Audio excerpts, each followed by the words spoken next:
Boker Tov. Today's daf is daf Kuf Ches in Baba Basra, 108. As we learn for Achenu Kol Beis Yisrael and Sunnah Tzar Shivya, we begin the new parak of Yesh Nochlin. These are all the rules of inheritance. Very simple inheritance. Now, the Torah tells we know pretty much, and this is all, of course, absent a will. If you didn't write in advance or give the stuff away before you died, then the Torah automatically says this is what happens automatically. If a person dies without a will, these are the rules of the Torah. These are the rules, is how it goes. Now, what is it? What do we know? If a man dies, it goes to his son. No son goes to the daughter. No daughter. Let's go to the son. After the son, if the son dies, then it goes to the father's brother. Okay. Let's wait till I finish and then see if you have a question. But it first goes to the son if there is a son. If there's no son, it goes to the daughters, right? If there's no daughters, goes to his father, the deceased's father, if he's alive. If he's not alive, it goes to the deceased's father's yorshim, who are his other sons, meaning it goes to the deceased's brothers, okay? No brothers, goes on and on and on, etc. Sisters. Now, Yerusha is only based on the father. Only on the father, meaning, let's say you have two brothers who have the same mother, but they don't have the same father. There's no Yerusha between them, period. No Yerusha between them. Unless the mothers were related to the father independently of being married to them. You understand? For example, if a man marries his niece, he marries his sister's daughter, let's say. Okay? In case of example, Reuven marries Asher's daughter, Serach Bas Asher, right? So then, technically, the wife doesn't inherit anything, and nothing goes to, if they have a child, whatever, Chanoch, it doesn't go to the mother at all, but it can go to the mother only in the sense that if she's related to the father independently of being married. That's a more complicated case. Let's take the straight thing the way we just described. Now, what does the Torah say? Does the Torah mention anything about the father? Not exactly, not explicitly. This is the rules. This is what it says in the Torah in Parshas Pinchas. So Bnei Yisrael Tadar Lemor. Remember, after stuff had complained, they didn't get anything. Yeah, they're right. Ish kiyamus uvein lo. If a man dies and he has no son, indicating that if he has a son comes first. Vartam snachsoli, give it to the daughter Levito. Okay. Imein lo bas, if there's no daughter, Nisatam snachsoli, give it to his brother. Give it to his brother. Doesn't mention the father, right? Imein lo achim, doesn't have any brothers. Nisatam snachsoli lacheyaviv. Then it goes to his father's brothers. His father's brothers, meaning his uncles, right? In other words, you have a deceased, first goes to the son. No son goes to the daughter. No daughter goes to his own brothers. Reuven's brother Shimon. No brothers, it goes to Yaakov, his father's brothers, Esav. You don't want Esav to get it, right? Okay. Let's say he has no children, no brothers, no uncles. You give it to his family who's closest to him, from his father's family. So where does it mention father? Doesn't mention father, right? But we're going to see, the Gemara is going to explain, the Sheira really means the father. Not only does it mean that, but not in that order. The order that we see in the pasuk is not clear. Why? Because it says L'Sheira means his father. HaKarov Elav, who's closest to him. Who's closest to him. What does that mean? That means that it really comes before the brother. Before the brothers. We'll see. We're going to talk about that soon. The words HaKarov Elav Mishpachtov Yarashosa. So the pasuk doesn't explicitly mention father, but those are the rules. Son, then daughter, then father. Then father's sons, which are his brothers, right? No brothers, and it goes to his uncles. That's the order that the Torah says. Now, does it work in reverse? We'll see. It says the Mishnah, there are people, some people inherit from, umanchel, and also transmit to transmit to. As we'll see, we just said, if a father dies, right, son inherits him. If the son dies, the father can inherit him. Doesn't mean he always inherits him. They might have children if he has children, right? So if you have a case of Yaakov is the grandfather, Reuven's the son, and Chanoch is his son. So if Reuven dies, Chanoch could inherit him, or his father could inherit him if there is no Chanoch. So Yesh Nochem, some people both inherit from and transmit to Yesh nochem v'lo mechilin. Sometimes you inherit from, but you don't inherit to them. Okay, we'll see an example of that, like a nephew. Okay, a nephew. Let's say you have a mother and a man's mother, and she has a brother, and the brother dies. And he has no sons, and he has no daughters. It goes eventually, let's say, to his sister. Sister meaning they are related through their father. They have the same father. There's no sister. It can go to the sister's son. So therefore, a nephew can inherit from an uncle, but an uncle doesn't inherit from a nephew. We'll see. So sometimes you inherit from a nephew from his uncle, right, or from his aunt, but not the other way around. Some people, this is the reverse. Some people give an inheritance. For example, an aunt, a mother's sister, being the sisters are from the father's side again, because if it's from the mother's side, it doesn't count at all. In other words, they give an inheritance, they transmit inheritance, but they don't inherit from. Some people don't inherit from or to. No transmit at all. We're going to see all these examples. Let's take the first cases. Who inherits from and also transmits to? A father inherits from his son and also transmits to the son. The reverse. Brothers from the father's side, right? If they're brothers from the father's side, meaning they have a common father, like Reuben and Shimon having a common father, Yaakov, they inherit from one another. Of course, if they had children come first. Boys come first, then girls, right? Okay. Nochlin, Uman, Chilin, all those cases they inherit from. It ends off that phrase, and they inherit from and they transmit to. Haishas imo. What about your mother? Can your mother inherit you? No, because it doesn't. Yusha has nothing to do with the mother. Yusha is only from the father. So Haishas imo, you can inherit your mother. When will you inherit your mother? If she had no husband. A husband comes first. A man, Bal Yorishas Ishto. It's machlokas with Doraisa Drabanan, but the assumption is it's Doraisa because it says Mishera via Rasha Osa.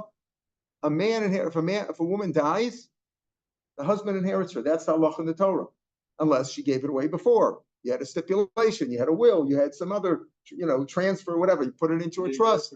But Benin Dichman.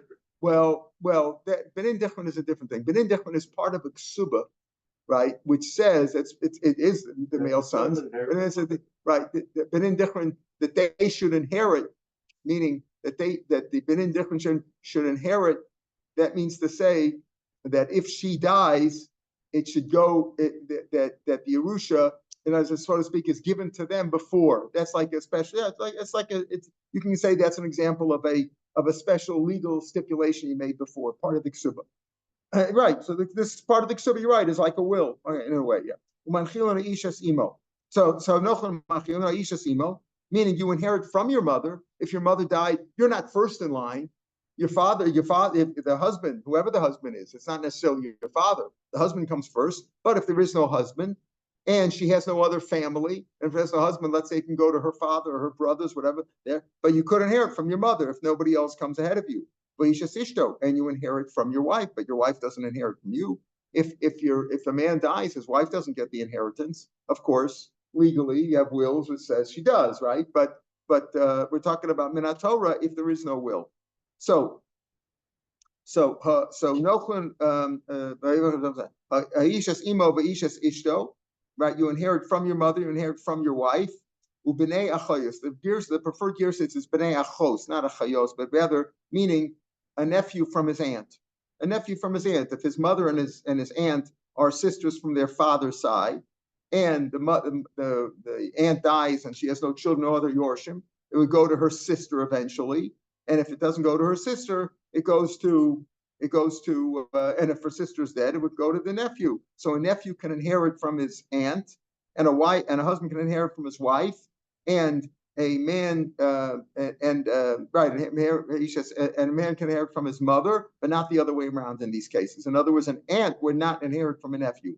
All these cases, you can inherit from, but you don't inherit them, you don't transmit to them. So a nephew's death, the aunt would not get it.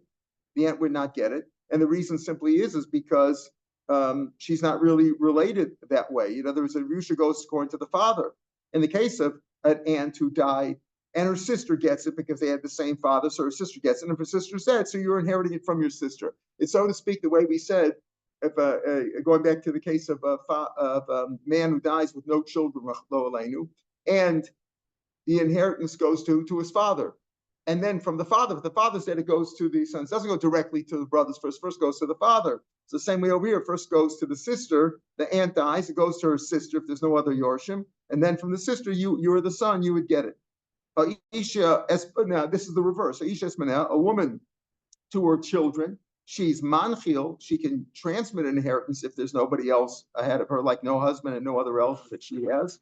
But Isha as Bala, and again, a woman gives an inheritance to her, transmits to her husband, and not the when. That's again the reason that brothers of the mother, right? The same thing, the mother's brothers or the mother's sisters, manchim v'lo nochlan. They give an inheritance, they transmit, but they don't inherit from.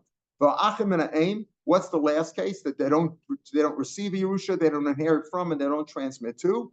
That's brothers from the mother's side. They have nothing to do with one another.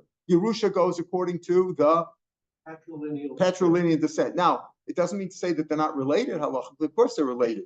If you have two brothers, they have the same mother. They don't have the same father, but they're still brothers. Yerusha, there's no Yerusha between them. There's no Yibum between them, right? It goes according to the father. However, they're still brothers. If one marries a woman, right, and he dies or divorces her, the brother can't marry her. It's his brother's wife. But a special heter in the case of Yibum, if it's your brother from the father's side and he died with no children, a special heter of Yibum, a special mitzvah of Yibum. But otherwise, they're still brothers. They're still brothers, right? They're brothers, and for those Yisurim, they're brothers. Special heter for Yerusha, special goes according to the father, as does Yibum. Right. So those are the basic cases. We'll talk about more cases as the Gemara goes through, but first the drasha. As I mentioned before, the pasuk doesn't mention anything about the father. So where do you get this business that the father and that's what's the first case mentioned in the Mishnah after he gives you the general rules? First is a father inherits his son. Now, isn't that a tragedy that a father should inherit his son? Right? Father should inherit. It means two things. Number one, the son died with no children. That's one tragedy. Second tragedy is that the son died before his father. Is there anything worse, Rahman al-San, than all these cases now with these children, with these soldiers dying and leaving parents? This is a terrible thing. So why did you mention that first? Why don't you first say, what's the first rule? A son inherits his father. A daughter inherits the father if there's no sons, right? That's a normal way. Why did you mention first a father inherits his son? So why'd you mention that case first? Listening on Bonim say first, liberation. Say first, a son inherits his father. Number one, chada, for one reason. Why should you start up with a terrible tragedy, with a sad case of a father having to inherit a son? Talk about a regular case of a son inheriting a father. As Rashbam says in the last line, he should have started nochel esav, shezeh bracha. That's the bracha, sheyom esav, that the father should die and his son buries him. That's the normal way of the world. The Yosef, Yashis, Yadu Alinecha, Haftichu Shikber Beno. He told him, Hashem told Yaakov, your son will bury you. That's the way, that's the normal way it should be. But before we turn the page, we get this question. I just want to point out that Rashbam here points out in many cases that just in the Lashon, Michael will appreciate this, right? When the pasuk says by Avram Avinu, it says Ulinini Teshvali Ulinini Ulinechti. Nin over there means my son, and Nechti means my grandson.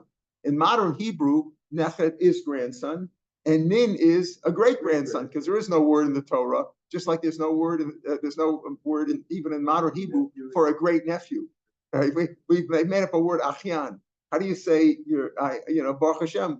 We have nephews and we have great nephews, right? How do you say great nephew? Ben Achyan, right? There is no one word for it, right? So, but anyway, in the Torah, Nechet is grandchild, Nin is son. We might use that about him. But in Rashbam, in the Lashon of the Gemara, Nechet is a nephew. He says Nechda ben Achosa, Nechda ben Achosa, and it's just like a Lashon because we're talking about. It's a little bit like Yavamas, where we're talking about the relationships, the father, the son, the grandfather, and all that. So number one, get back in the Gemara. Number one, why'd you start with the Aves of Number one, why should you start with the Peranios? And secondly, Ba'od on Amid Base now. Ba'od Kirasiv, it says, Ishki Yamusabaini Lo. How do we start the Parsha? After the no stuff but complained, Hashem told them, you know what, they're right. The girls are right. B'nai Yisrael Tadar Limor. Ishki Yamus Ubaini Lo. If a man dies, if he has no son, right? That means if he has a son, the son comes first. So So number one, why did you start with the premise of a father inheriting a son? It means the son died before the father with no children, to boot even worse. And number two, the Torah starts off with, if a man dies and he doesn't have a son, indicating that if he has a son, the son should come first. So why don't you mention that case first? That if a man dies, his son is the first to inherit him. The Tana of our Mishnah, the reason he didn't do that is, we have the same in Gemara Yevamos also talks about that. That since it came out of a drasha, the Tana, the whole idea of the father inheriting the son is not. It doesn't say in the pasuk, as we said. The pasuk says first the son, then the daughter, and then the brother. And if there's no brother, it goes to the uncles. So of course, it goes to the sisters in those cases too. If there's no uncle, you go to aunt. But the point is that he doesn't even mention the father specifically. The answer is since fathers learned out of a drasha, it's dear to him. You want to mention that first because it's a special case. It's not pasuk. It's not. You don't see it in the pasuk. The order of the pasuk is not the way we do it. The drasha tells us that the order is not the way it reads. Dasam drasha chaviv letzim. Now, what's the drasha? The Tanya She'ero, as we said, the pasuk says after it talks about the uncle. After it talks about the uncle, only then does it say if the father has no brothers, has no uncles, then you give them an achla l'she'ero. Who is the she'ero? So if you look in Rashbam, right over here in the Gemara, in the narrow lines, Rashbam says that Pam Shiur the she'ero hainu aviv. She'er means father. K'dasiv she'er avichahu. Right in pasuk, we're going to read that on Yom Kippur tomorrow. Right, she'er avichahu. K'lakamam dasiv nami kim she'er hakarav lima. Another she'er means his parents or his father. So he says, my gosh, the Tanya she'er she'av malamet she'av kodem la'achim. That tells you that the father comes before the brothers. Okay, because why does it come before the brothers? After all, when it mentions She'era, it mentions is after the uncle. So why Yochiyeh Kodem Leben? So that's what maybe you should come before the son even. If you're saying that the drasha is that the father inherits, maybe she even come before son. Talmud Lomar Hakorov. It says the She'era Hakorov Elav. What does that mean? The one who's closest. Korov Kodem. The one who's closest comes first. Okay, so how do you know that the son is closest? Maybe the brother's closest. How do we know that a son's closest? Now you could tell me, well, a person loves his children more than he loves his brother. It doesn't go by that. That's an emotional thing. There are cases when people love their brothers more than their children. Who knows, right? I mean, we're not talking about emotions. We were talking about halacha. Umari, so the Rabbah says, how do I know that the son comes before the brother, right? Now, before the brother. Because a son has two advantages. Number one, if a man hires and buys an Amavriya, a Jewish girl, she's 10 years old, right? She can work from till she's 12, right? Then she goes out free automatically. A Jewish maidservant, he hires her, and if he wants to, he can marry her with the same money that he bought her from their father, right? If a man has to sell his daughter, but if he sold his daughter and she's a slave now, a maidservant to this Jewish man, he can marry her with the same money that he gave to the father. It's a valid marriage. If he doesn't want to marry her, he can also give her to his son, special halacha, that the son can take the place of the father. So number one, you see that the son can take the place of the father, but not a brother. The father who bought the Amavriya can't give it to his sister, to his brother rather. Just the opposite. That would be a mitzvah. Be the brother would be marrying his brother's wife when there's no yibum over there. So marba ani esaben shekain kom tachdav la'avev liada. In that case, really, the father didn't. I'm talking about where the father didn't make year. Father didn't marry her yet. It's not even a marriage, of course. But it just means maybe the brother. Okay, you're right. The slave belongs to Reuben, let's say. But can Shimon marry her? No, you don't see that. Maybe Shimon could actually marry her later on. Right, you're saying right. Reuben didn't marry her later on. But can Yiyud apply? Can the concept of Yiyud, meaning while she's a maidservant, while before she's 12 years old, the father can marry her, or he can give her to his son, but not to his brother. If a brother wants to marry her, fine, let him free her, and then a brother can marry if he didn't marry her. But the concept of Yiyud, that you can marry her based as part of the process of being a maidservant, and the money that you pay to the father for her, that's considered a marriage, and the son takes the place of the father. So you see, the son is closer to his father in one sense, in a halachic sense, because he can take the pass for Yiyud, and also for Sarachuza. What's Sarachuza? If you give an inherited field, you're makdish that to the base of Mikdash. Remember we said before, a couple of weeks ago, that you could redeem it based on a special statutory calculation that the Torah applies. That for every chomer zom, for every area of a base core, you pay 50 shekels for the entire Yovel period, or it's a shekel plus per year, etc., and you can redeem it. If you don't redeem it, the Kohanim could sell it to other people. And when Yovel comes around, it goes to the Kohanim. It doesn't go back to you. You don't get it back in Yovel.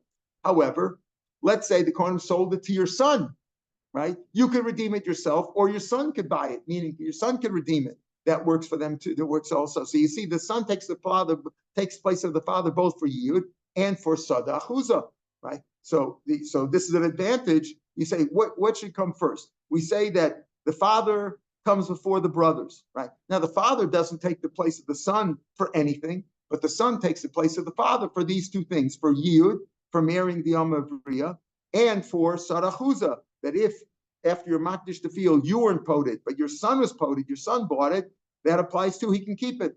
Okay. So you see, the son takes the place of father, so the son should come before the brothers. The brothers don't, the brothers, if your brothers bought it from Hekdesh, that wouldn't apply. It comes to Yovel, or we go to the Kohen, and the family wouldn't be able to keep it. Says the Gemara, Adarabba, Marbani Sach, I would include the Ach, because a brother is closer to another brother in this sense. Shekain kam tachas achiv liyibum, right? If a man dies, special halacha, you're not allowed to marry your sister, and you never can marry your brother's wife. If he divorces her, you can't marry her. If he has children, you can't marry her, right? If he has children, you can't marry her. What could you do? If you have special halacha that the brother could take your place when it comes to Ibum. Nobody else can. So you see a special thing that the brother takes the place of us. So the brother should come first. Maybe the brother should come, just like the brother takes the place for Yibum, he should take place for Yerusha too. Maybe he should come. If a man dies, it first should go to his brother. Says Gemara, there's only Yibum when there's no son. In other words, even though the son is not involved in Yibum, he is involved, because if he's there, there's no Yibum. So he prevents the brother from taking Yibum. So he overpowers the brother. You're saying that the brother has a special kirva, special relationship, a special closeness to his deceased brother. Why? Because he takes the place for Yibum. But if there's a son, if the deceased brother had a son, there is no Yibum. So still, the son overpowers the brother. The son of the deceased overpowers the brother of the deceased. If there is a son, and Yibum. So you see that the power of the son is greater than that of the brother. Number one, the son has two things, that he takes the place of his father for Yiyud and for Sara Achuza. And number two, and if you claim, well, the brother has a power because he has Yibum, yes, but the son overpowers the Yibum, because if there is a son, there is no Yibum. Says the Gemara, it's because you have this question. The son, since if there is a son, there is no Yibum, so that's why he overpowers him. Halavach, it wouldn't be for that question. You would think that the brother is stronger, is greater. Typically, you should still say that the son should come ahead of the brother, even if you wouldn't have this answer of the son, that if there's a son, there's no Yibum. Because in the case of the son has two advantages. Why? Because he both takes the place for Yiyud and he takes the place for Sara Achuza, whereas the brother only has Yibum. So why don't you say it's 2-1?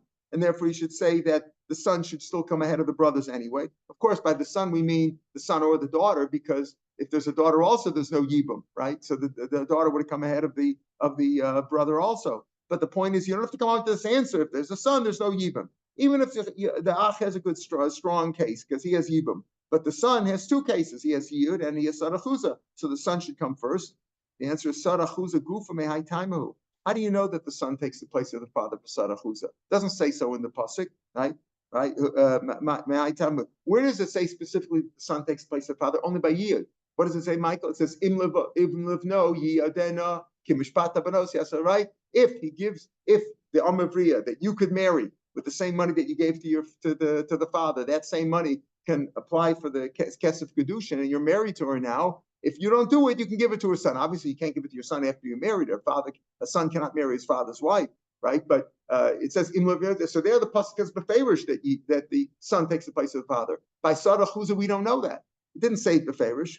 It says Sarah Chuza gufa me high timu the kakaimala. Because the question over there is by Sarah Chuza, it says if the Kohen sells it la'acher, who is la'acher? So he says la'acher below the ben. Maybe it's la'acher below la'ach. Maybe by Sarah Chuza, the rule is that the brother could also redeem it and keep it in the family. How do we know? Sarah Chuza gufa me high time to come. We don't know. By Sarah Chuza, who could take the place? You have a pasuk says if he sells it to somebody else, then it goes to the Kohanim in Yobel. Doesn't go back to the family. Okay, somebody else, but not somebody in the family. Who is the person in the family? The son or the brother of the person who was makdish the field? So Sarah Chuza gufa me high time So how do we know? So it says over there, is it the son or is it the brother? Or is it the son or is it the brother? Is it, well, the son has the advantage of Yid, but the brother has advantage of Yibum. So he says, no, Yibum is not a good excuse. Why? Because by Yibum, it's still the son overpowering the brother. The Tana. Why? Because Kum Yesh Yibum El Magum Shein Ben. Yibum is, because we have two competing forces. You have the son has Yid. The brother has Yibum, so maybe which one should be the one who could redeem the field that the brother was makdish, the son or the brother? So he says, well, Yibum is not so strong because Yibum is only there when there's no son. Hayesh ben and Yibum. So therefore, the son's power overpowers the brothers, because even though the brother could do Yibum, but that's only when there's no son. So you see, the son also is strong in that sense too, and therefore it overpowers it. And that's how we know by Sarah Chuza that it's the son, not the brother, because we don't know which one. The pasuk doesn't say which one. We only learn it out from the fact that the son is stronger because he has Yid beferish, and the Yibum is no power at all, because when there is a son, there is no Yibum. And therefore, we come out with this drasha. So at the end of the day, what do we have? If a man dies, first goes to his son. No son goes to the daughter. No daughter goes to the father. Even in his grave, so to speak, right? If it doesn't go if the father's not there, it goes to the father's yorshim. Who are the father's yorshim? His son, right? Or his daughter, right? Goes to the father's yorshim, or his son if he had no sons, daughters. If not, it goes to his brothers, who are the uncles, right? Etc. Etc. And that's how it goes down the road. Now, what about the pasuk? Pasuk is not really written in order, because we're saying over here, She'ero is the father. But She'ero really comes after the Ben Ubas, before the brother, right? So that's what the Gemara said. That's where it said it really is Shlo Considering. If you look in Rashbam, in the narrow lines on Amid Beis, go back to Amid Beis here, at the end of the narrow lines, it says, Mushadi, the Gemara says that, but the Gemara is going to say, it doesn't say that. It says son, daughter, brother, uncle. Mishani Kroy considering the pasuk's not in order. The might have said Hakarov Elav says Hakarov Mashma Hakarov Karov Kodam. In other words, so to speak, when it says Hakarov tells me whichever comes first, the one who's closest. Hakarov. Now we've proven here that the son is closer than the brother. Why? Because he has two advantages, let's say, and the other one has one, or the other one has no advantages because the son keeps the Yibam from happening. So we've proven already that Karov means closest. Ella, so Ella the Mashba Karov Kodam also likely I'll say to Nachlos is Shlok sitting, so it's not in order. Ella Karov Taktim Neorish. Bechain Tisader Oso. I'm at the first of the wide lines in the Rashbam now when I'm at Beis. Each Kiyamus Ubein Elov. Then you give it to the daughter. Imein Lo Bas, unless it's the Sheira Karov, that's the father. The Achakach Unasatam, and then you give it to the brothers. Klomer Sheim Ein Lo Sheir. He has no father, you give it to his brother. But let's say the man who died had no sons, no daughters, no father, no brothers, no uncles. You start going. Everybody has a Yorish, as we've learned many times, just except for a ger, who died before he had children as a Jew, right? But everybody else, but it only goes by the father. It doesn't go by your mother's relatives at all. A man dies, doesn't go anything to his mother, nor his mother's brothers, nor his mother's father. That doesn't work at all. Unless it was like Reuven married Serach bas Asher, and the man's mother was also related to the father. So you're saying if the man's mother, the deceased's mother, was related to the father, besides the fact that he was married to her, she was already married to him, like when a man married his niece, his brother's daughter. So in a case like that, the daughter of that woman, that wife, is more than just a mother. She's also related to him through the father. So except for that case, that's how it works. Now, tomorrow's Gemara starts here on the Ema She'eru Ze'av, Rav Shapiro and Bas. So he goes through goes through more procedures, and then there's another drasha how to learn it also, and so that'll be on the podcast. And on Sunday, Mir Hashem, we'll start with the fourth line on Daf Kuf Yud. On Sunday's Daf Amarava on the fourth line. Tomorrow's Gemara talks about Pinchas, etc., Yerushas, and fathers and sisters, fathers and who the man's ancestry, etc. But that's the order that we have. And again, that's what you go by. All this again is exclusive of a will. If a person gave it away before he died, then it's all different. But these are the rules when a man dies without a will. All right, have a good Shabbos, a Gmarchsim Metoiva, Slicha Mechila for everybody that I've offended, and we should all have a good year. Everybody should have a good year. Shiur.